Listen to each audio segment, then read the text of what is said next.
So again, I'm Ido Shilon, heading the platform engineering group at LivePerson. We're gonna see today how Couchbase helped us in transforming our platform. The story that I'm gonna walk you through today is essentially how at LivePerson we use Couchbase to build a highly scalable real-time analytics system. So I'm going to take you through our journey, the LivePerson story, our technology, our product, and what problem we encountered and how we used Couchbase to help us resolving that problem. So connection before content. So it's a little bit about myself. You already know my name. I have one daughter, one wife. The kids are array. The wife is not, at least for now. And I had the opportunity to actually live and work in the Silicon Valley when I started my way in Israel. Then I moved to the Silicon Valley. I worked there for a few years. I moved actually to the Silicon Alley, New York.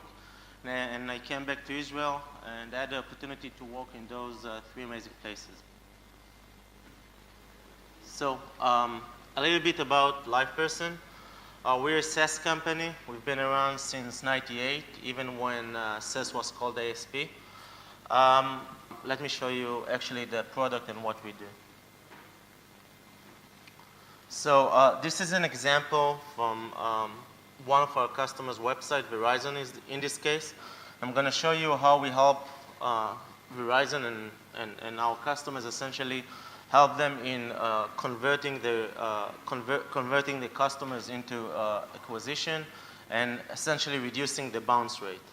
So in this particular case, we see a visitor. That visitor is getting to the checkout page, and now they're lingering on the checkout page. They're not continuing. Our system knows to identify those type of situations. And when we do that, we promote the visitor with essentially a message, trying to help them promote the message. When they click on click to chat button, we essentially open up this chat window that essentially help the agent, Verizon agent on one side, communicate with the customers and essentially help them resolving the problem and complete the transaction. And in that case, helping completing the deal, make the purchase happen. So this is one example to what we do. We do that on the web. We do the same type of flows on mobile apps. So that's what we do. So let's go to the technology side. We're essentially a JVM-heavy company. We do a lot of Java and Scala. That's mainly our code base. We're running our own private cloud based on OpenStack. We're actually one of the biggest on the top 30th deployment of OpenStacks in the world. We have 4 data centers that we're actually running. We use Linux on commodity servers. And on the client side, we use, of course, JavaScript, Backbone, iOS, Android, name it, we do that. The reason I want to show you these numbers is actually so you can understand the scale that we're working with. I'll go right to left. So right now we're doing right about 1.8 billion sessions a month. Session is a visitor that comes into a website or mobile app. And that visitor could last from a few minutes into 30, 40, 50 minutes of a visit. We're handling in the range of 20 million type of engagements between customers and visitors, between agents and visitors on a monthly basis. And we're dumping somewhere in the range of 13 terabytes of compressed data into Hadoop every month. So in order to support this scale of data, we needed a set of tools to help us. So I just want to show you our data stack. This is the real-time track, or the near real-time track in a way. We use Storm for complex event processing. And before we started the journey with Couchbase, the only real-time repository system that we had was Cassandra. We've been using Cassandra for the past 3 years or so. So that's the kind of the picture that we had before we started with Couchbase. Excuse me? the upper left tool. The top tools on the top two boxes on the top are actually the LivePerson, what we call the monitoring system. It's essentially the application server that listen and monitor all of our customers. Each one of those 8,500 customers actually put a tag on the website or mobile pages or mobile apps. And very similar to Google Analytics, we actually monitor the pages throughout the progress of the visit. So those systems handle that traffic directly. So I'm going to take you through the actual use case. And this is actually the other side of the example that you saw a couple of minutes ago. I showed you the Verizon website. You saw the visitor experience. This is a product we call the Web Agent, and it's been used by tens of thousands of agents that sits in call centers all around the world. It's been operated by our customers all around the world, and this is the tool that they're using in order to see the visitors on the website, to see who logged into the website, what they're doing, etc. So this is the system that we had to develop somewhere, a new generation of the system that we had to develop somewhere a year ago, and that's the story that I'm going to tell you, and I'm going to show you. So this is the actual system. This is the web agent. That's how it looks. This is the system that the agents see the visitors, and this is another screenshot. So you see essentially something we call the visitor list or the visitor feed. And this is the information on the visitors. When the visitors goes into the website, we identify them, trying to understand where they came from, what type of browser they're using, and a lot more information about their navigation throughout the site, about action that they're doing. So very much like kind of the Google Analytics stuff, but this is on a visitor basis because the agents wants to see that, and that's what we do here. So I'm going to take you through the technical explanation behind it, the story, as we say. So once upon a time, this is generation 1 of the system. Essentially, that web agent that I showed you a minute ago, before it was a web agent, before it was a web interface, it used to be a Java app. You see here that on the left side, that Java app that the agent used all over the world. And we essentially had a web tier, an app tier, and a web tier that essentially monitored the visitor. In this particular system, in generation 1 of the system, it was a very large machine. It holds all the visitor information, states and information about the visitors in memory. It means that we could do vertical scale, but we couldn't do horizontal scale, and we were very limited by that. It also means that if the server crashed, we lost all of that information. And we had a proprietary protocol between the web tier or the app tier and the Java app that essentially passed the information back and forth. So if I had on that particular application server, I had 5,000 agents, so 5,000 Java apps or 10,000 Java apps or 20 communicate with that service and grab the information about the visitors all the time in a proprietary protocol. We started, in LivePerson, we started to kind of re-platforming all of our platform, all of our technology 14 months ago, and we moved to a SOA architecture. We essentially rebuilt all of our system. And in the new platform, we definitely moved away from one monolithical server per account or per series of accounts. And we moved to a service-based architecture, multiple data centers, multiple active data centers. Each one of those sites are being monitored by multiple servers, multiple clusters. And on the other side, as we said, we saw that a few minutes ago, we had what we call the web agent, the web interface for the agents. And we had a problem. We knew that we have all the information in Kafka, and then in Storm, we can read those events. But we had a problem. We didn't have a good enough real-time repository. And that's where we started the journey to find an alternative. So these are the 3 solutions that we consider, again, somewhere a year ago. These are the three options that we checked. Cassandra is one of them. We knew Cassandra. We knew what works with Cassandra and what doesn't work with Cassandra. We looked at MongoDB. I had knowledge of working with MongoDB. Some of the other team members at LivePerson knew MongoDB. And then we started to look at Couchbase as well. So I'm going to show you, I'm sure the Couchbase guys are going to like the next slide, but this is a summary of the scorecard that we made internally based on the evaluation that we did. And I'm going to take you through and explain why we chose Couchbase, the things that were very important for us. So the number one criteria for us was performance, the ability to scale and performance. We needed a fast read and write real-time repository, real-time database. Mainly we tested Couchbase and Mongo. We found out that Mongo is a great database, depends on your needs. But we found out that in the scale that we need, and I'm going to talk about the scale in a second, but in the scale that we needed, it couldn't sustain the load. It wasn't fast enough. It didn't work quite as well. But this was the number one key aspect for us. We did wanted to go with a document store because most of our systems, and for us, Couchbase is kind of a strategic choice. I'm going to kind of take you through the different use cases we do with Couchbase. So we definitely wanted something that understands JSON document store. So that was the second reason we chose Couchbase.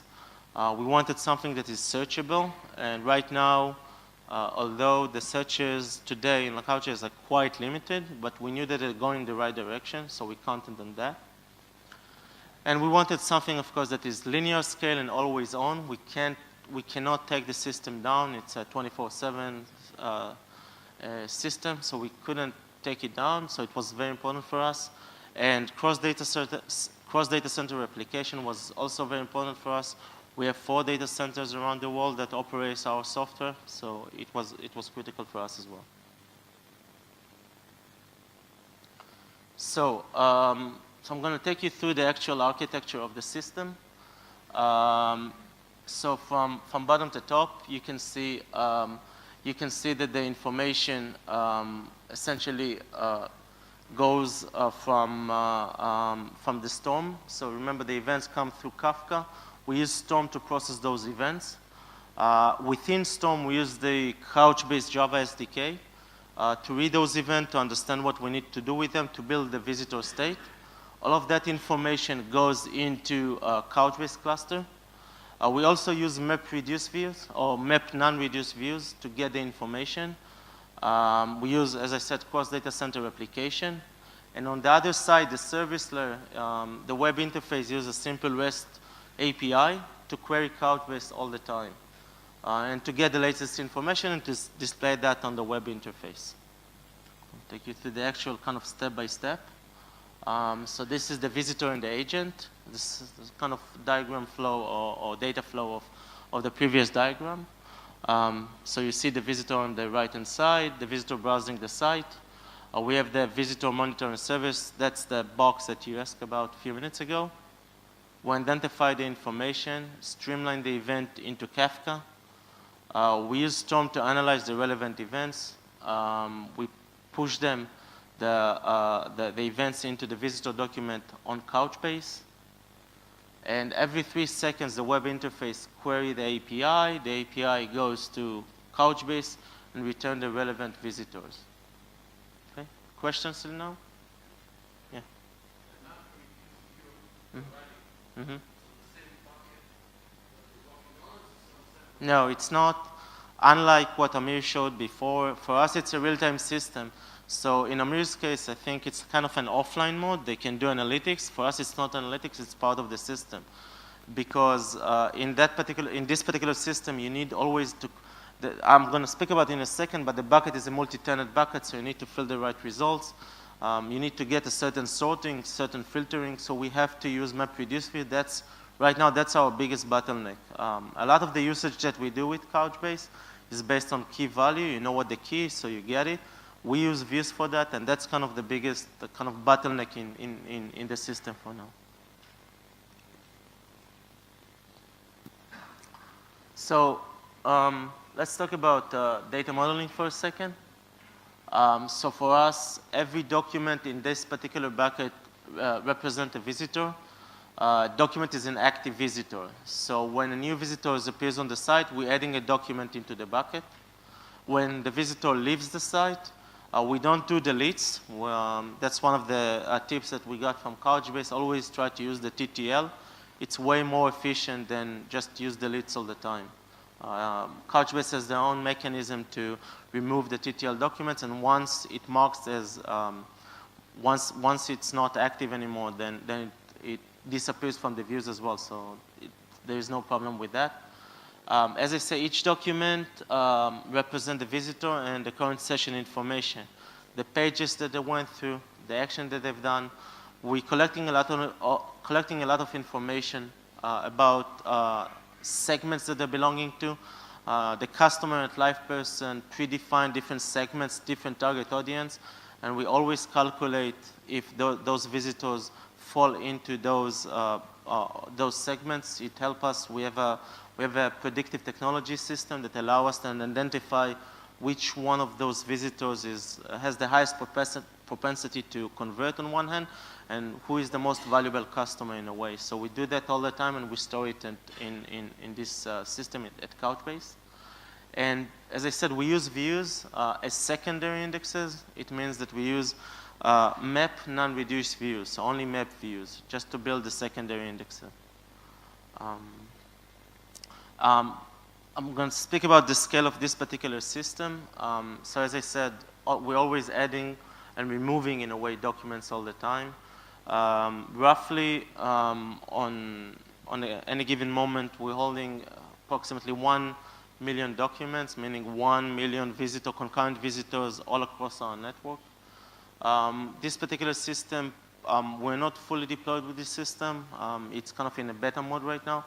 But it should get into this particular system. There are multiple systems, but this particular system should get into somewhere in the range of 150K ops per second, mostly in the US, but some of the traffic is being kind of distributed in all of our data centers. So this is a view into an actual document that we store on Couchbase. As I said, we're multi-tenant database, so you always see the account ID. This is one of the key that we filter on.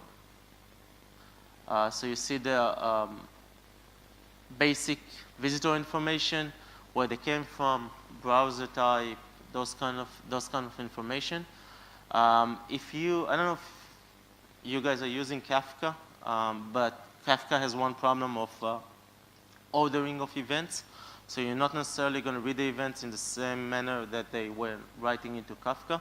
So we use a lot of sequences to understand if this particular event is something that is older than something that we read a second ago. So to identify and to store those events into Couchbase. I'm going to mention cross-data center replication.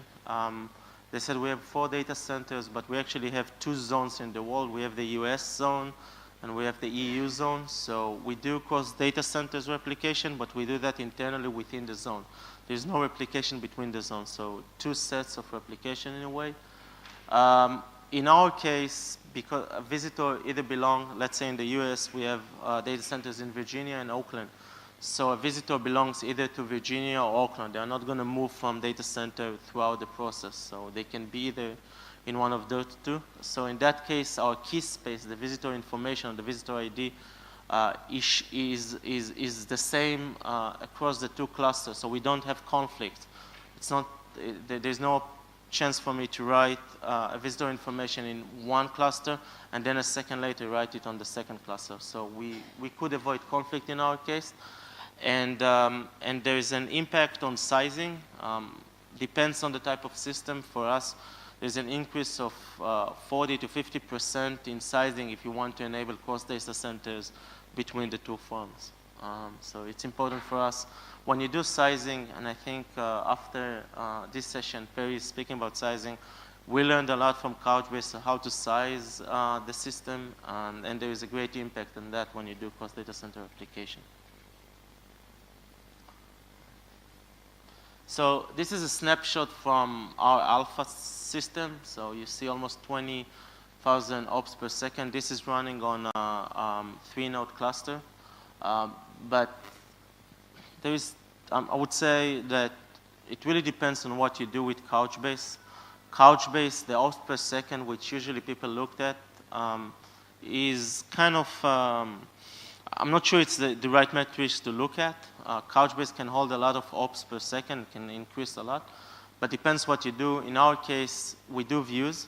So for ours, the important metrics is the disk write queues, because if you're using views, you need the document to be persistent to the disk. So for us, this is nice, but we looked and we're actually looking on the disk write queue to understand the capabilities of the system. We started with 3-node clusters in each one of the data centers. We're now moving into a 6-node cluster. We're going to get into a 20-node clusters in each one of the data centers at the end of the year. So again, for us, just the disk write queues, at least for us, is the most important metrics. In a way, it measures the latency of the information. Because by the time the document is persistent to this, that's the amount of time that takes us to refresh the information on the agent side as well.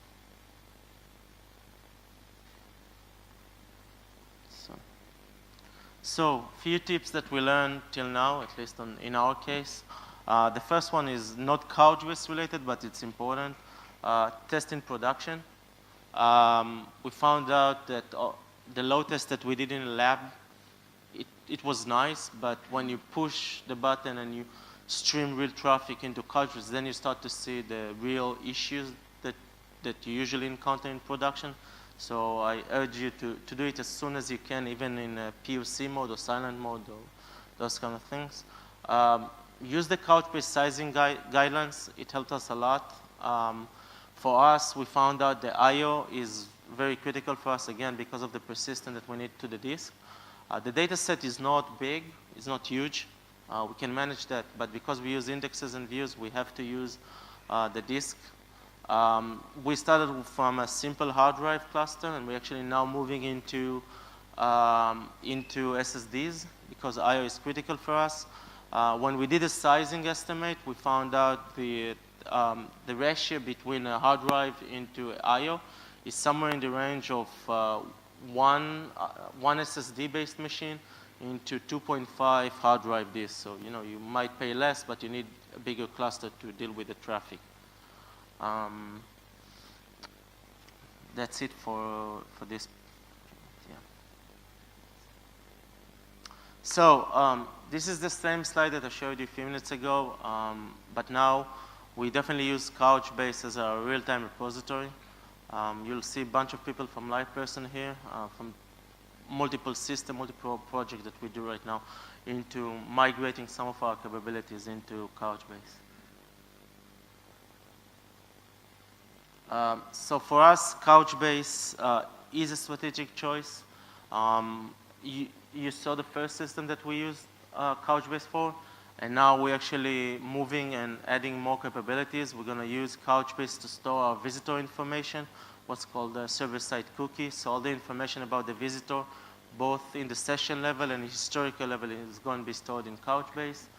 Of course, fast read and write persistent storage. So we do that for a couple of our systems that need to calculate and develop models on the fly. We use Couchbase to store those models in. We use it also for a generic caching layer because it's memcache essentially.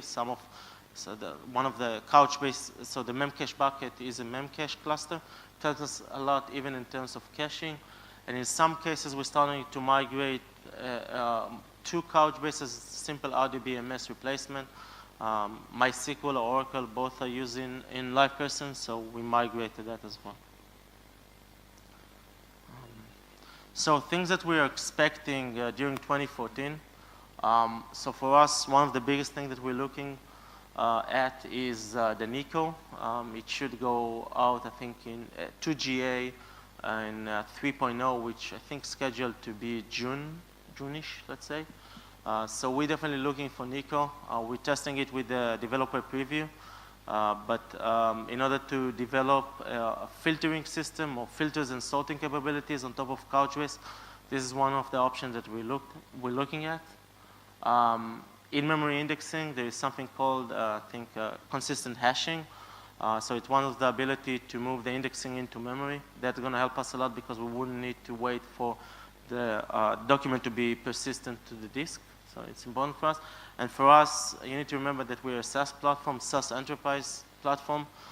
So security model is very important for us. The security model in Couchbase is pretty simple. If you're a startup, it doesn't matter. When you're an enterprise company, you have customers, financial banks and institutions, you need to provide more security in all levels. So this is important for us as well. So to sum up, I mean, you saw how we did a transition from a very monolithic system to a SOA-based system. We did it within a few months. The initial POC to build around Couchbase, the initial POC, the entire system, we did it in a matter of weeks. So it was really nice to see that the ease of development is there. And for us, Couchbase and the team really helped us a lot. I think the company definitely need to invest more in the developer community and frameworks and tool set, and they're doing it a lot in the past 6 months. But this is something that we're looking, and I'm glad to see here in Israel that is also happening because we don't want to be alone. Sometimes you're looking for answers and it's hard to find them, so it's great. That's about it. If you have any questions.